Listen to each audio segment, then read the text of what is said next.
il est 8h53. La matinale d'Europe 1, 6h30, 9h. Maxime Switek. Et voici donc le débrief de la matinale. 1 an après l'attentat sur la promenade des Anglais, commémoration aujourd'hui à Nice. Comment va se dérouler la cérémonie ? Frédéric Michel, notre correspondant à Nice, nous donnait les détails. C'était dans le journal de 7h. Le chef de l'État assistera en fin d'après-midi au défilé rendant hommage aux victimes et à tous les acteurs de cette nuit tragique, solidaires dans l'horreur. Plusieurs médailles seront décernées avant l'hommage municipal. Dès 9h, les anonymes pourront déposer au bout de la promenade des Anglais une plaque. Il y en a 12 000 réunies. Elles formeront un message dévoilé à 20h. Puis ce sera le concert hommage. Michel Larocque, Patrick Timsit, Lynn Renaud entre autres liront des textes avant que le chanteur Calogero interprète à la demande des familles sa chanson Feu d'artifice. Puis sur une version instrumentale, 86 représentants des familles des victimes lâcheront 86 ballons. Des commémorations pour panser les plaies. Michel Benoît, le chef du service psychiatrique au CHU de Nice, il suit les victimes traumatisées depuis 1 an et il juge, lui, les cérémonies utiles et indispensables pour aider ces victimes. Écoutez, il était notre invité pour l'interview Vérité à 7h45.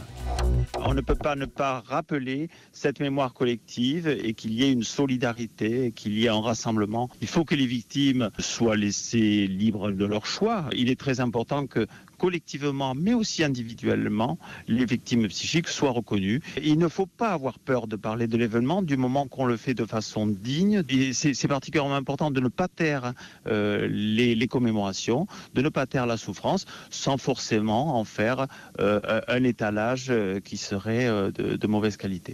Et en ce 14 juillet, c'est aussi l'habituel défilé militaire sur les Champs-Élysées, paraterrestre et aérienne. Jean-Sébastien Soldani, notre reporter, a pu monter en exclusivité pour Europe 1 à bord d'un Rafale pour des répétitions exceptionnelles. Écoutez, c'était dans le journal de 7h.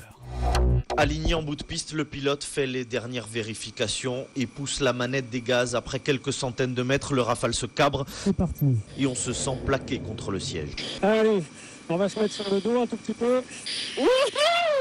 À l'approche de l'atterrissage, les deux avions semblent danser ensemble calmement quand, en guise de surprise, le pilote amorce une dernière manœuvre. Les corps encaissent alors 5G, 5 fois leur poids. Jean-Sébastien Soldani à bord d'un Rafale, on le retrouvera tout à l'heure en exclusivité sur Europe 1 à 10h40 lors de son survol des Champs-Élysées. La grogne des militaires à qui le gouvernement demande des économies après le coup de gueule du général De Villiers, celui du général Vincent Desportes, ancien directeur de l'école de guerre. Il était notre invité à 8h20 et il est très remonté contre cette décision du gouvernement et du président. On est bien dans une maladresse. Est-ce qu'on est devant une incompétence ? Peut-être bien. Et de l'amateurisme, très probablement. Ce qui est triste, si vous voulez, c'est que nous pensons avoir un nouveau président et on reprend les vieilles manières. C'est-à-dire que quand on ne sait pas faire, on reconsidère les armées comme une variable d'ajustement. C'est un ministère dans lequel les femmes et les hommes engagent leur vie pour la protection et la défense de tous les citoyens. Donc ça n'est pas un ministère comme les autres. Et puis plus léger, une fin en musique pour ce débrief avec jusqu'à dimanche le festival des Vieilles Charrues. Festival au programme très éclectique. Toujours vivant, rassurez-vous, toujours la banane, toujours debout. Il est pas né. Lui, vous l'avez reconnu. Bah, bien sûr. Renaud, évidemment, qui sera Renaud en concert aujourd'hui à 19h30. Mais vous avez aussi le jeune DJ Valentin. Il s'appelle Valentin. Kunz. Ouais, il est d'Aix-en-Provence.